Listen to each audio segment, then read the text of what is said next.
수험생 여러분 안녕하십니까. 공단계에서 건축 구조와 건축 계획을 강의하고 있는 안남시켰습니다. 자, 이번 시간은 2021년 6월 5일 시행된 지방직 9급 건축 계획의 문제풀이를 해보도록 하겠습니다. 여러분들 6월 5일 날 시험 보시고 아마 대부분 수험생들이 전공을 비롯한 뭐 한국사도 그렇고 국어도 그렇고 깜짝 놀라셨다고 하더라고요. 내가 공부를 열심히 했나? 문제가 왜 이렇게 쉽지? 라고 느끼셨을 것 같은데, 건축 계획은 거의 제가 볼 때 뭐 역대급까지는 아니지만 요 근래 5년 들어서 가장 쉽게 출제가 됐습니다. 자, 그러면 전체적인 출제 경향 한번 볼게요. 자, 강론서부터 건축사 환경 설비 법규인데, 지금 여기서 보시면 밑에 있는 괄호 녹색 두 개가 여기 2020년 국가직 지방직입니다. 국가직 지방직 국가직 지방직인데, 보시면 대략 한 8문제 9문제, 여기 오른쪽에 있는 가로에 있는 건 국가직 2021년 국가직 9급입니다. 4월 달에 시행됐던 거예요. 그래서 요 괄호 안에 있는 세 개는 2021년 국가직, 2020년 국가직 9급, 지방직 9급, 이렇게 세 가지니까 가장 비교하기가 비슷하죠. 그래서 보통은 8문제를 기준으로 해서 많이 나오면 9문제인데 이번엔 10문제가 나왔습니다. 10문제가 나왔기 때문에 강론에서 많이 나올수록 더 쉽다 하는 게 정설이거든요. 그래서 당연히 쉬웠고요.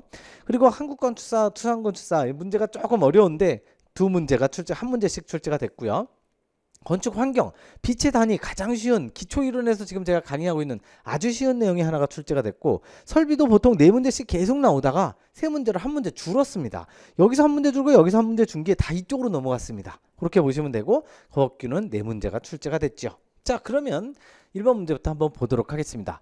자, 지금 제 강의를 한 번이라도 이 문제풀이를 들어보셨던 분은 알겠지만, 저는 항상 여기에 책형, 이 A책형, 본인이 봤던 시험 문제가 A책형일 수도 있고 B책형일 수도 있으니 참고하시기 바라고, 지금 사이버 국가교육센터에서 오픈을 했던 그 문제형 책형이 A책형입니다. 그래서 그 A책형을 가지고 여기 괄호 안에 있는 첫 번째 나오는 하, 중, 상은 제가 생각하는 난이도가 아니고, 선정위원들이 생각하는 이 난이도도 아니고, 수험생 여러분들이 체감으로 느꼈을, 그 교재를 공부를 한 학생 안 한 학생에 따라서 체감으로 느꼈을 난이도를 적어놨습니다. 그리고 여기 뒤에 페이지는 주로 제 기본서 교재 페이지죠. 근데 지금이 이 강의를 촬영하고 있는 날짜가 2021년 6월 5일 날 시험을 보고 6월 7일입니다. 딱 이틀 뒤에 촬영을 하는데, 지금 상태에서는 2022년 대비 교재가 나오질 않았어요. 그래서 2021년 대비 교재의 페이지를 적어놨습니다. 이 페이지에 그대로 있는 내용이고요. 은행의 건축계획에 관한 설명으로 옳지 않은 것, 바로 1번이죠. 고객의 출입권은 2개에서 이상, 여기서 무조건 틀렸습니다. 아무리 초대규모라 하더라도 은행은 반드시 도난방지상 하나 이상으로 하지 않는다고 그랬죠. 가급적 하나로 하고, 또 박여다지로 하지 않고 도난방지상 아니어다지로 합니다. 둘 중에 하나만 틀려도 틀린 건데 둘 다 틀렸으므로 1번이 바로 정답이고요. 나머지 2, 3, 4 전부 맞는 복이 되겠습니다. 2번으로 가죠. 다음에서 설명하는 디자인의 원리, 역시 28페이지에 그대로 나와 있는 난이도 하짜리죠. 양지점으로부터 같은 거리인 점에서 평형이 이루어진다. 제가 시소를 계속 설명을 드렸죠. 대칭인데, 대칭인 경우에 이게 또는 균형인, 여기 예를 들어서 이 보기에 균형이 나왔으면 좀 헷갈렸을 것 같은데, 균형은 없고 그냥 대칭만 나와 있기 때문에 당연히 대칭이죠. 평형을 이루는데 똑같은 거리래요. 시소를 타시는데, 제가 그 균형을 설명을 할 때 무거운 몸무게 많이 나가시는 아빠와 아주 몸무게 가벼운 딸하고 둘이 앉는데 시소에서 평형을 이룰 수 있다고 말씀드렸죠. 아빠는 최대한 앞에 앉고 가벼운 딸은 제일 뒤에 앉고, 그래서 평형이 이루어질 수 있습니다. 대신에 이건 비대칭입니다. 비대칭인데도 균형은 이룰 수 있습니다 라고 말씀드렸는데, 그건 균형에 대한 설명이고, 지금 이거는 같은 거리잖아요. 같은 거리에 똑같이 평형이 이룬다? 당연히 대칭이죠. 이거는 너무 쉬운 내용이고요. 두 번째 꼭지까지 가실 필요도 없죠. 어떤 가상의 선을 축으로 양쪽 면을 접어서 일치하는 상태다. 당연히 대칭이죠. 자, 강조나 점유는 전혀 아니고요. 대비 같은 경우에는 한마디로 강조할 거와 배경 두 개가 이렇게 서브로 있어서 배경이 좀 깔아주고 거기다가 뭔가 대상이 되는 걸 강조할 때, 대비를 시킬 때 하는 걸 사용하고, 대칭이 바로 정확한 정의 되겠죠. 난이도 하였습니다. 3번 가보죠. 빛의 단위로 옳은 것, 역시 건축 환경에서 딱 한 문제 나왔는데 가장 쉬운 게 나왔습니다. 제가 지금 막 촬영하고 있는, 끝났죠. 촬영이 끝난 건축 기초 이론에 나오는 이 빛의 단위 해갖고 제가 4개를 설명드렸죠. 자, 처음에가 광석이 루멘이고요. 그 다음에 광도가 캔들라. 맞네요. 그래서 1번이 정답 맞는 거니까 광도가 정답. 그 다음에 여기는 없지만 조도, 우리가 가장 많이 쓰이는 실의 밝기, 룩스죠. 휘도가 다른 것들은 다 이 루멘, 캔들라 그리고 룩스 이렇게 다 단위가 하나씩인데 휘도만 2개죠. 스틸과 니트 2개입니다. 근데 켈빈을 가져왔고 이건 온도의 단위죠. 절대 온도의 단위고 광속 발산도 이거는 여기 라드럭스 얘의 단위입니다. 그래서 지금 3번과 4번의 단위가 서로 바뀌었습니다. 이렇게 보시면 되고요. 어쨌든 이것도 당연히 난이도 하. 4번 갑니다. 역시 난이도 한데요. 다음에서 설명하는 개념, 성별, 연령, 국적 등등은 요게 중요하죠. 장애 유무와 관계없이 제가 여러 번 설명드렸죠. 장애 유무와 관련없이 대한민국 국민 또는 뭐 전 세계에 있는 모든 사람의 99.9%는 정상인입니다. 0.1%도 안 되는 분들이 장애를 가지고 계시는데 그런 장애를 가지고 계신 분들과 상관없이 시각장애인, 청각장애인 다 사용없이 무조건 모든 사람이 안전하고 편리하게 사용할 수 있다. 이게 말이 쉽지 거의 불가능에 가깝다고 말씀드렸죠. 여러분들 눈 가리고 100m만 밖에 걸어가 보십시오. 그러면 딱 압니다. 이게 얼마나 힘든 건지.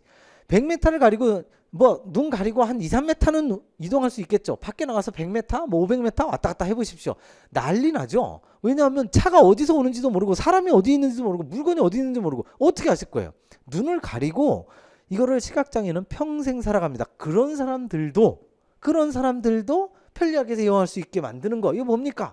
모든이 핵심이죠. 모든 사람. 그래서 제가 이거 설명할 때 유니버설 할 때 유니버스를 얘기를 했잖아요. 그 유니버스가 온 우주라고 그래서 윤이라고 하는 접두어는 올이라고 하는 이 모든이라고 하는 거에 그대로 설명이 유니버스에 들어가 있는 거죠. 그렇게 보시면 될 것 같고. 아이고. 칠할수록 더 안 보이네요. 자, 그래서 4번이 유니버설이 되겠죠. 그렇게 보시면 될 것 같고, 자, 범죄 예방 설계 셉테드 같은 경우에는 이거 전혀 상관이 없고요. 나머지도 뭐 해당이 없는 내용. 자, 5번 갑니다. 5번은 이제 조금 난이도가 올라갔는데 역시 하나 다름이 없죠. 특수 전시 기법인 디오라마 전시에 대한 설명으로 옳지 않은 거. 1, 2, 3번 다 맞습니다. 근데 3번 같은 경우에가 보통 교재에 잘 안 나와 있는데 4번이 명백하게 틀렸죠. 벽면 전시와 입체문을 병행하는 것이 일반적이다. 이게 바로 파노라마의 전형적인 특징. 그리고 여기까지는 몰랐다 하더라도 뒤에 있는 거 넓은 시야의 실제 경치죠. 한 폭의 드라마. 요즘에 카메라가 그렇게 나온다면서요. 이렇게 찰칵 찍으면은 여기만 찍히는 게 아니라 보통 여기만 찍히는데 이걸 파노라마 모드로 딱 바꿔서 딱 누르고 있으면 찰칵 하면서 쫙 찍힌다면서요. 그게 전부 다 나오는 거. 이게 바로 파노라마에 대한 설명이죠. 디오라마 전혀 아니죠. 그래서 디오라마는 1, 2, 3번이 전부 다 해당되는 내용이고 페이지 354페이지 정확하게 나와 있습니다. 6번으로 가죠. 주거건축 계획에 대한 설명으로 옳지 않은 것. 단독주택이죠. 역시 1, 2, 3번 1, 2, 4번은 맞는데 한식주택, 양식주택. 이거 선정위원이 문제내기 참 좋다고 말씀드렸죠. 지금 여기서 얘기하는 개방적이며 실의 분화, 폐쇄적이며 실의 조합. 이게 정확하게 바뀌었다고 말씀드렸죠.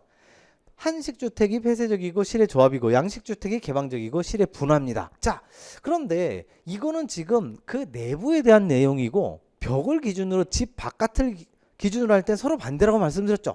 한식주택이 기본적으로 벽이 막혀 있습니다. 그래서 외적 폐쇄, 내적 개방 이렇게 말씀드렸죠. 외적 폐쇄, 내적 개방. 그리고 그 외적 폐쇄가 이 안쪽으로도 들어온다. 이렇게 기억하시라고 말씀드렸죠. 어쨌든 서로 바뀐 3번이 틀린 정답이죠. 나머지는 전부 다 맞는 설명.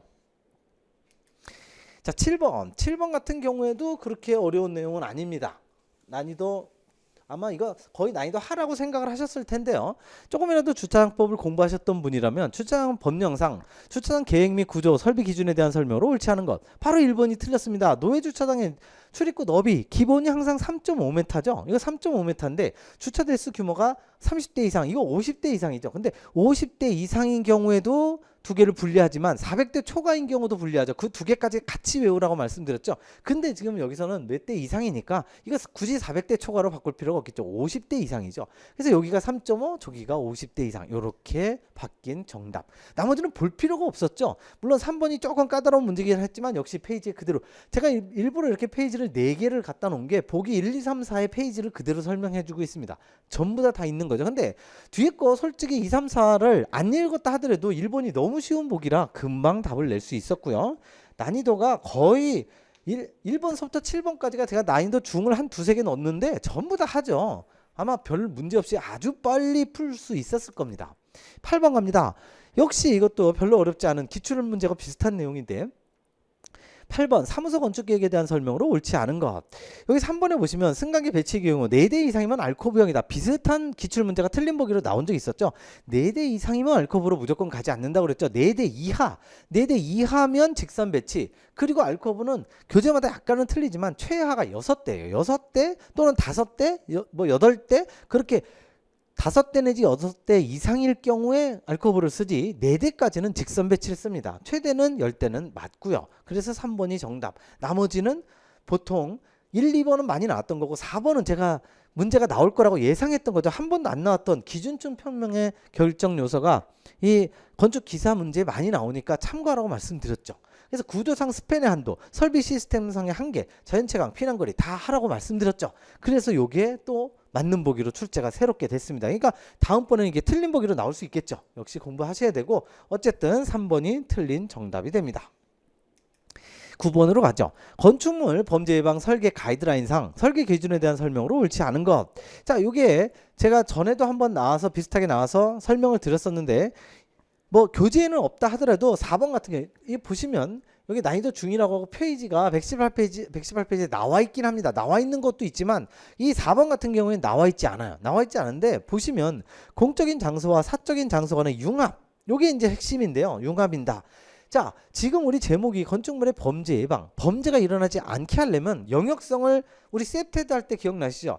영역성을 확보해야 됩니다. 영역성을 강화해야죠. 영역성이라는 건 공적인 장소와 사적인 장소를 구분해야 돼요. 융합한다는 건 짬뽕시킨다는 거니까 서로 연계시킨다는 거죠. 정반대 얘기입니다. 공적인 장소 여러 명 아파트 주민이 아닌 사람도 들어올 수 있고 아파트 주민만 사용할 수 있고 그래서 엄격하게 영역을 구분하는 게 필요하려면 공적인 장소와 사적인 장소를 그 위계의 구역을 명확하게 구분을 해줘야죠. 명확하게 구분을 해서 니네가 들어올 수 있는 장소는 여기까지 우리는 여기를 다 사용할 수 있다. 이런 걸 구분을 해줘야 되는데 이걸 융합을 통해서 공간의 소통을 강화한다? 전혀 아니죠. 그렇게 되면 건축물의 범죄가 많이 일어나는 거죠. 뭐 예를 들어서 무슨 강도나 무슨 절도 하려고 하는 사람들이 나 여기다 이렇게 뭐 이마에다 써놓고 다닙니까? 그냥 일반인처럼 멀쩡하게 보이는데 쓱 들어와서 그냥 강도질 하는 거죠. 그러니까 그런 사람들에선 영역성을 엄격하게 분리시켜야 된다라는 거. 그게 틀린 4번이 정답. 자, 3번 같은 경우에는 여기 페이지에 교재에 가보시면 그대로 나오죠. 높은 조도의 조명보다 낮은 조도의 조명을 많이 넣는다. 그래서 제가 이거 설명할 때 철근 콘크리트도 비슷하다. 철근을 집어넣을 때 굵은 철근 하나 집어넣는 게 아니라 가는 철근 여러 개 집어넣는다 해갖고 나왔다고 말씀을 드렸죠. 어쨌든 4번이 맞는 정답, 틀린 정답. 10번 갑니다. 건축물의 에너지 절약 설계 기준상 건축 부분의 권장사항에 대한 설명으로 옳지 않은 것. 역시 이것도 페이지가 이게 모든 내용이 다 나와 있지는 않습니다. 975페이지 가장 마지막에 나와 있는 건데 이거는 그냥 제가 수업 시간에 계속 설명드렸던 그 내용만 잘 숙지하고 계셔도 맞출 수 있었어요. 왜냐하면 건축 환경과 설비에서 뭐라고 그랬냐면 건물의 창과 문은 열 손실의 통로라고 말씀드렸어요. 그래서 얘네들이 많으면 많을수록 열 손실이 더 많이 일어난다. 열 손실이 더 많이 일어나면 그만큼 더 안 좋으니 어떻게 해서든지 이 창문과 문의 면적을 줄여야 된다. 그런데 창 및 문은 가능한 한 크게 설계하여 자연채광을 좋게 하고 열 획득 효율을 높이도록 한다. 그럴듯한 낚시 문구를 넣어놨지만 창과 문은 열 손실의 통로라고 말씀드렸더니 이걸 크게 하는 순간 열 손실이 많이 일어난다고. 열 손실이 많이 일어나면 에너지 절약에 완전 치명적으로 반대죠. 우리가 뭐 모든 가전제품을 사실 때 냉장고든 에어컨이든 뭘 사셨을 때 이 에너지 등급 색깔로 표시하잖아요. 제일 마일드한 게 녹색. 녹색 다음에 뭐 노란색, 주황색, 빨간색 이렇게 되잖아요. 그러면 창 및 문을 가능한 한 크게 한다는 소리는 빨간색으로 가겠다는 소리죠. 열 손실이 많이 일어나니까 최대한 많이 전기세를 써라. 그러면 말이 안 되는 거죠. 당연히 이걸 작게 가야 되는 거죠. 자, 이게 대표적인 게 뭐가 비슷한 게 나왔었냐면 두 가지만 딱 설명을 드리면 이게 있죠.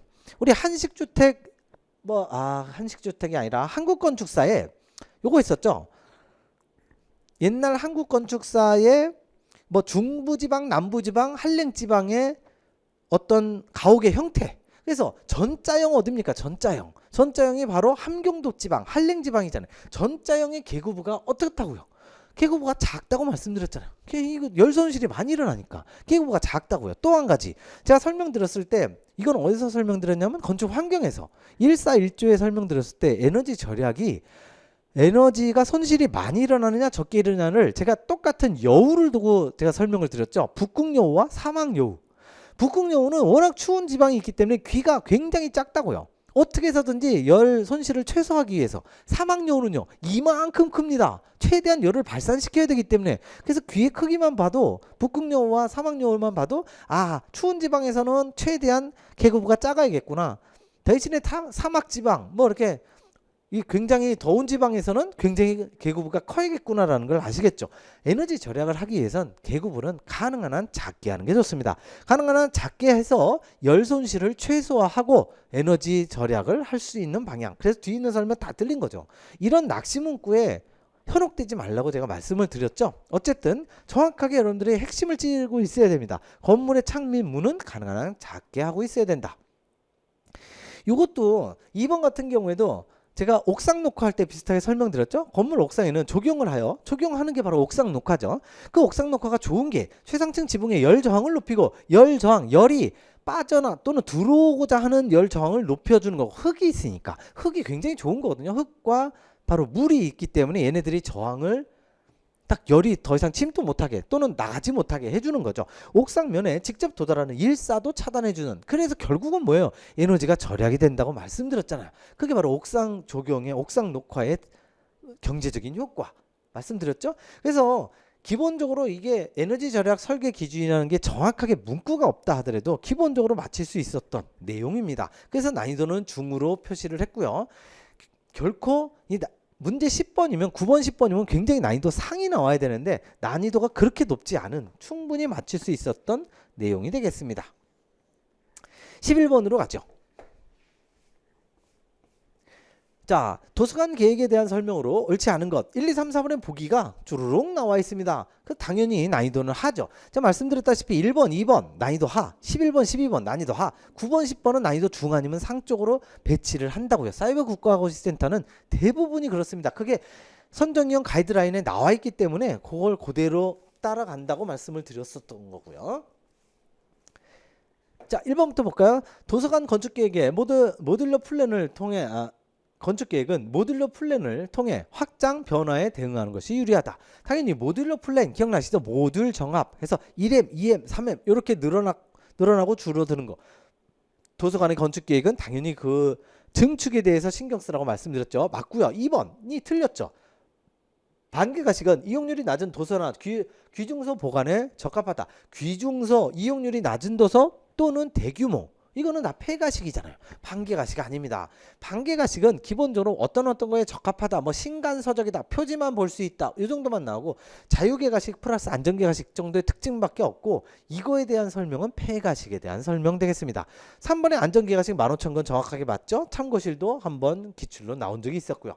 별로 어렵지 않은 기출을 조금만 공부하셨던 분이라면 어렵지 않게 풀 수 있었던 문제. 12번 갑니다. 역시 난이도 한데요. 뭐 제가 생각할 땐 이건 정말 난이도 하지만 조금이라도 공부하셨던 분은 이렇게 얕은 기본적인 건 다 알고 계실 거예요.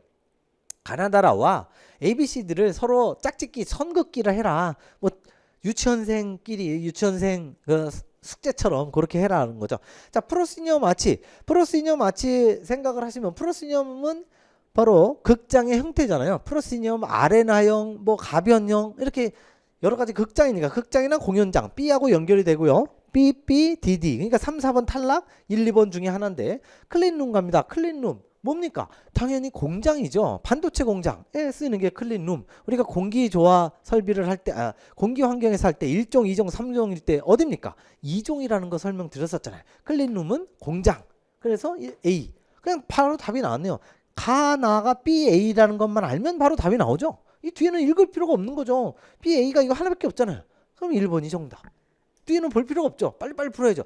이렇게 쉽게 나왔을 때는 계획은 무조건 5분 컷 안, 6분 컷 안에 들어오셔야 돼요. 그래서 6분에 풀어놓고 제가 다음 시간에 설명하겠지만 구조도 쉽게 나왔어요. 구조도 쉽게 나왔기 때문에 구조도 역시 한 8분 컷, 10분 컷 안에 끝내고 국어하고 영어를 천천히 만들. 영어가 굉장히 어렵게 나왔다면서요.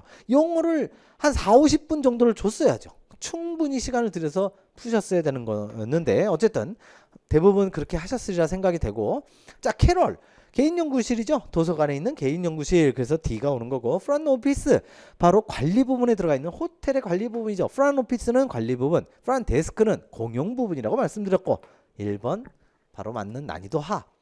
자, 병원 건축의 분관식에 대한 설명으로 갑니다. 배치에 대한 설명으로 옳지 않은 것.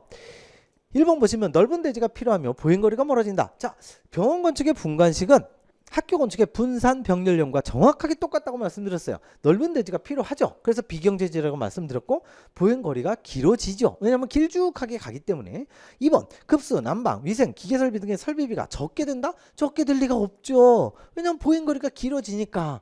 자, 간단하게 제가 그 예를 그렇게 들어드렸잖아요. 제가 실제로 당했던 겁니다. 어떻게 하다가 대학교 있을 때 개인 연구실이 이 연구실이 바뀌는 바람에 에어컨은 항상 실외기가 연결이 돼 있잖아요. 근데 실외기를 그 바로 문 밖에 못 두니까 천장에 올리려고 엄청나게 올라가다 보니까 이 길이가 엄청나게 길어지더라고요. 그런데 그 설치해 주시는 기사분이 저한테 그러시더라고요. 교수님, 요게 1m에 1m당 15,000원입니다. 그러는 거예요. 그러니까 바로 문 밖에 창문에다가 바로 설치하면은 뭐 15,000원밖에 안 들지만 이게 옥상까지 올라가게 되면 13m까지 올라간대요. 그러면 아니 에어컨 가격이 그 당시에 뭐 23만 원인가 그랬는데 이 배관 가격이 한 20만 원 달라고 그러는 거예요. 어쩔 수 없죠. 길어지면 이게 보행거리가 길어지면 설비비가 당연히 더 많이 들죠. 적게 들 리가 없죠. 보행거리와 설비비는 항상 비례한다는 건 설명드렸었죠. 나머지 3, 4번 별로 어렵지 않고요. 이거는 그냥 301페이지에 다 나와 있는 내용입니다. 별로 어렵지 않은 역시 난이도 하. 14번 가도록 하겠습니다. 치수와 모듈에 대한 설명으로 옳지 않은 것. 자, 요거는 제가 고민을 많이 했었는데 이 난이도를 상으로 할 거냐 중으로 할 거냐. 왜냐하면 페이지 여기 35페이지와 36페이지 교재에 그대로 있는 내용이에요. 그대로 있는 내용인데 이 2번과 4번을 헷갈렸을 텐데 아마 1번과 3번은 그대로 기출문제이기 때문에 아마 요거는 별로 어렵지 않게 지워내셨을 거예요. 모듈 치수는 공칭 치수를 의미한다. 그래서 모듈 치수라는 게 1m, 2m, 3m 이게 뭘 의미하느냐, 제가 그림까지 그려드렸었죠. 벽돌의 길이가 190인데 줄눈 두께가 10이다. 그렇다면 모듈 치수는 뭐라고 하느냐, 이걸 절대 190이라고 안 하고 200, 1B는 200이다 라고 얘기를 한다고 말씀드렸죠. 공칭 치수로 한다. 근데 제품 치수는 뭐냐, 공칭 치수가 200이면 이 제품 치수 190은 200에서 줄눈 두께 10mm를 뺀 거다. 그래서 요거 1, 3번은 그대로 기출로 나왔기 때문에 어렵지 않았는데, 와, 2, 4번은 한 번도 본 적이 없습니다. 여기 보시면 교재에 그대로 나와 있어요. 그대로 나와 있는데 제가 강의는 안 한 거죠. 강의 안 한 내용이라 아마도 이런 게 있었나? 뭐 기본서에 어디 뭐 구석에 있었던 것 같긴 한데 까물까물하죠. 그래서 이번에 우리 수험생들한테 물어보니까 이렇게 두 개는 잘 지워지는데 기출을 봤던 것도 기억이 나고 대부분 공부했던 게 기억이 나기 때문에 1, 3번 두 개는 지워지는데 꼭 두 개가 남더라, 두 개가 헷갈리는 게 좀 있더라 라는 건데, 요거는 정확하게 그냥 다 모른다 하더라도 뭐 그 교재를 공부 안 하셨다 하더라도 그냥 푸실 수 있는 거죠. 자, 고층의 라멘 건물 건축 구조에서 제가 여러 번 말씀드렸잖아요. 라멘이라는 건 무조건 일체식입니다. 일체식이기 때문에 철근 콘크리트밖에 없어요. 조립이 될 수가 없다고요. 더군다나 고층이잖아요. 고층인데 조립 구조가 되겠냐고요.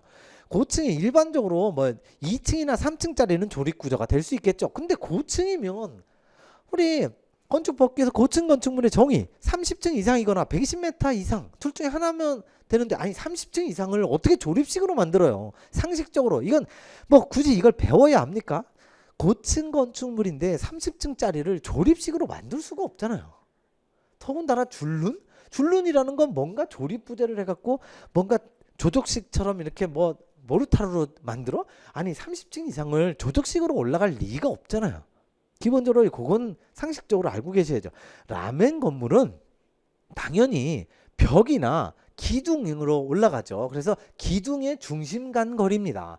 이 조립부재 줄눈 중심간 거리는 요거는 조립식 건물, 뭐 흔히 얘기하는 그냥 뚝딱뚝딱 만드는 거죠. 조립식이거나 목구조나 아니면 철골 구조, 그런 경우에 조립부재 줄눈 중심으로 되는 거고, 고층 남해는 기둥 중심간 거리입니다. 요 내용이 그대로 요 페이지에 나와 있어요. 교재에 나와 있지만 강의는 안 했죠. 강의는 1번 3번만 했었죠.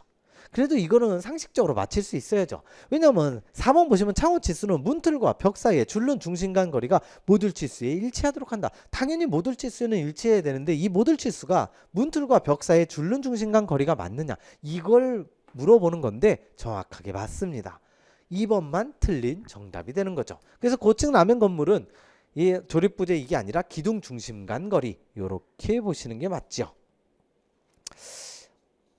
14번 같은 경우에는 난이도는 중이지만 난이도 중상으로 분류를 해도 괜찮습니다. 여러분들이 어렵게 느꼈을 수도 있지만 최악의 경우에라도 아마 정상적으로 공부를 하신 분이라면 요거 제가 볼 때 이지선다로 2번 아니면 4번을 찍으셨을 거예요. 자, 15번 갑니다. 갑자기 15번 난이도 극하로 막 급전직하합니다. 636페이지에 그대로 나와 있는 내용이죠. 수도 직결 방식에 대한 설명을 옳지 않은 거, 제가 이거 기초이론 시간에도 열심히 외웠고 뭐 이 소규모 대규모 막 엄청나게 외웠잖아요. 그래서 소규모만 따로 정리해서 외우라고 말씀을 드렸죠.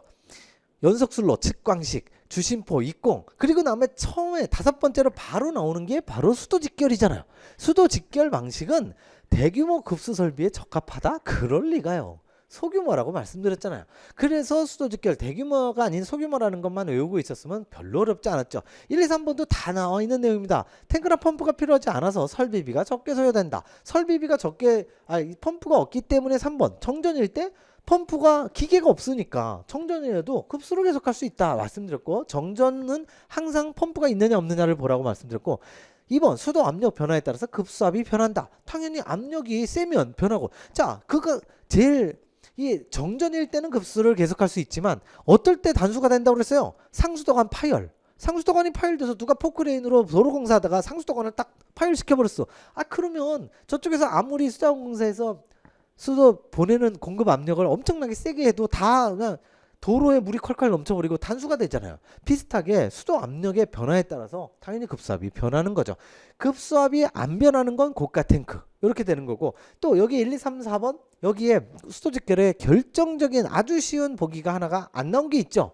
바로 오염 가능성, 수질 오염 가능성이 가장 작다. 직결이 돼 있으니까. 그것도 알아두시고, 어쨌든 1, 2, 3번 쉽고, 뭐 1, 2, 3번 모르셨다 하더라도 제가 말씀드린 소규모 대규모 이 8가지씩 외우는 것만 하셨어도 얼마든지 맞힐 수 있었던, 그냥 단 1초 내로 맞힐 수 있었던 문제 되겠습니다. 16번 갑니다. 역시 이것도 별로 어렵지는 않은 난이도 중 692에 다 나와 있는 내용이죠. 음수난방에 대한 설명으로 옳은 것.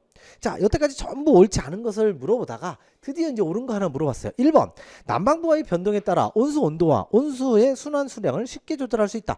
방열량 조절을 쉽게 할 수 있다고 말씀드렸죠. 1번이 바로 맞는 정답. 자, 그렇다면 2, 3, 4가 뭐가 틀렸느냐? 온수 순환 방식에 따라서 단관식, 복관식 하지 않습니다. 관이라는 게 배관의 개수인데, 배관이 하나, 배관이 둘. 배관 방식에 따라서 나누는 거죠. 온수 순환 방식은 리버스 서큘레이션, 역순환을 하느냐 안 하느냐로 나누는 건데, 이 단관식, 복관식은 배관이 몇 개냐, 그래서 배관 방식에 따라서 이렇게 돼 있지만 정확하게 얘기하자면 배관의 숫자죠. 배관의 숫자. 배관의 숫자 방식에 따라서 이렇게 나누는 거고, 3번 증기난방에 비해서 항상 온수난방과 증기난방은 라이벌이라고 말씀드렸고, 방열 면적과 배관의 간격이 작지 않죠. 작은 게 바로 증기난방이라고 말씀드렸잖아요. 작아도 된다. 설비비를 줄일 수 있다. 이 정확한 이 지금 3번의 보기는 온수난방의 설명이 아니라 증기난방에 대한 설명이죠. 이거의 비해가 아니라 증기난방은 방열 면적과 배관의 간격이 온수난방에 비해서 작아서 설비비를 줄일 수 있다가 바로 증기난방에 대한 설명. 3번도 틀렸고, 4번 이해할 시간이 짧고, 그럴 리가요. 이럴 시간 당연히 길다고 그랬죠. 자, 제가 1번을 갖다가 설명을 할 때 뭐라고 그랬냐면, 온수난방과 복사난방 두 개가 있는데 물론 온수난방과 증기난방이 라이벌 관계인 건 맞아요. 그런데 온수난방은 복사난방하고도 비슷한 공통점이 있고 차이점이 있다고 분명히 말씀드렸죠. 조금 고득점을 원하시는 분들은 여기까지 아셔야 된다라고 말씀드렸던 게, 온수난방과 복사난방은 예열 시간이 길다라고 하는 공통점이 있습니다. 그러나 결정적인 차이가 있다고 그랬죠. 바로 1번이죠. 방열량 조절, 이 온도 조절이 온수난방은 쉽고 복사난방은 어렵고 그 차이가 있다고 그랬잖아요. 그래서 예열 시간이 길다, 이건 쉬운 거고, 1번이 오히려 복사난방하고 구분이 되는 온수난방의 정확한 특징. 그래서 그거 설명만 잘 들으셨으면 이건 뭐 별로 어렵지 않게 맞히셨을 거예요. 2번의 내용이 교재는 그대로 있는데 이게 조금 아리까리하긴 했을 거예요. 근데 1번이 워낙 확실하니까 확실하게 맞는 거를 찍는 거죠. 그래서 1번이 정답. 난이도는 중으로 분류를 했습니다. 그렇게 보시면 될 것 같고, 자 17번 갑니다. 자 17번이 아마도 대부분의 수험생들이 어렵다고 느끼셨을 거예요. 왜냐하면 여태까지 기출이 한 번도 되지 않았는데 왜 페이지가 있네요. 650페이지에 그대로 나와 있는 내용입니다. 하나도 빠짐없이 다 나와 있어요.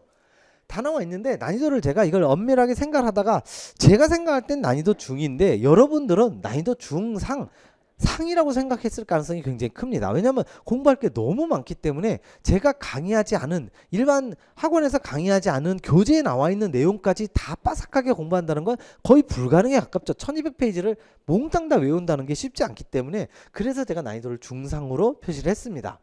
급당배관에 이용하는 신축 이음새의 종류에 대한 설명으로 옳지 않은 것. 3번에 보시면 수입을 조인트는 한 개의 엘보를 이용하여 나사부의 회전으로 신축 흡수한다가 아니라, 한 개가 아니라 반드시 2개 이상의 엘보가 필요합니다. 배관이 필요한 거죠. 그래서 2개 이상이 필요하기 때문에 3번이 틀린 정답이 되는 거고요. 나머지는 다 맞습니다. 실제 여기 제 만약에 교재가 2021년 대비 교재가 있으시다면 655페이지 찾아보시면 4개가 그대로 나와 있습니다. 그렇게 보시면 됩니다. 그래서 한 번도 출제되지 않은 거라 하더라도 반드시 교재에 있는 내용이라면 꼼꼼하게 기본서를 꼭 보셔야 된다는 내용. 자 18번 갑니다. 18번도 난이도 중상으로 구분을 하는데요. 자 요거는 955페이지와 948페이지 있긴 한데 정답이 2번인데요. 2번의 내용은 없습니다. 2번의 내용은 숨겨져 있었어요. 1번도 없었고 3, 4번이 그대로 나와 있었죠. 역시 마찬가지예요. 이 문제도 편의증지법상 장애인의 통행이 가능한 계단이죠. 계단에 대해서는 아주 조금 나와 있었어요. 그래서 이 페이지를 955페이지와 948페이지 가보시면 3번, 4번이 둘 다 나와 있습니다. 이거는 여러 번 했었죠. 기출문제에도 나왔었고, 그래서 3번, 4번은 별로 어렵지 않게 맞췄는데 1, 2번이 모르는 내용이에요. 전혀 교재에도 없습니다. 교재에도 없는 내용인데 차근차근 보시면 1번에 계단은 직선 또는 꺾임 형태로 설치할 수 있다. 직선은 당연히 설치할 수 있을 거고요. 자, 계단이 꺾임 형태로 당연히 여러분들 뭐 공동주택이건 아니면 모든 근생시설이건 간에 빌딩에 계단이 직선으로만 돼 있는 계단이 어디 있어요. 이렇게 대부분이 다 꺾여 있지. 각 층마다 다 꺾여 있지 않습니까? 제가 볼 때 직선으로만 돼 있는 계단보다 꺾여 있는 형태가 훨씬 많을걸요. 90% 이상이 꺾여 있을 거예요. 그렇다고 편의증진법이라고 해서 무조건 꺾임 형태를 하지 않느냐? 그건 아닐 거다. 막연하게 그렇게 생각을 하시는데 2번에서 결정적으로 문제를 맞힐 수 있는 힌트가 나옵니다. 계단 및 참의 유효폭. 자, 계단이나 참의 유효폭은 1.2m 이상. 자, 참은 우리 편의증진법에서 기본적으로 수평 참 해갖고 뭐 50m마다 1.5, 1.5 교행구역, 30m마다 1.5, 1.5 수평 참. 참은 이 참의 전체 이 여유 공간은 1.5m씩인데 계단 및 참의 유효폭은 1.2m라고 제가 말씀을 드렸고, 요거는 어디 비슷하게 나온 게 있었는데 뒤쪽에 있는 게 결정적인 겁니다. 건축물의 5개 피난 계단은 0.8. 자, 5개 피난 계단. 지금은 이거 편의증진법이죠. 편의증진법이 아니라 그냥 건축법에서도 5개 피난 계단을 배우셨죠. 5개 피난 계단, 옥내 피난 계단, 그냥 특별 피난 계단 다 배웠는데 무조건 계단의 폭은 0.9라고 말씀드렸잖아요.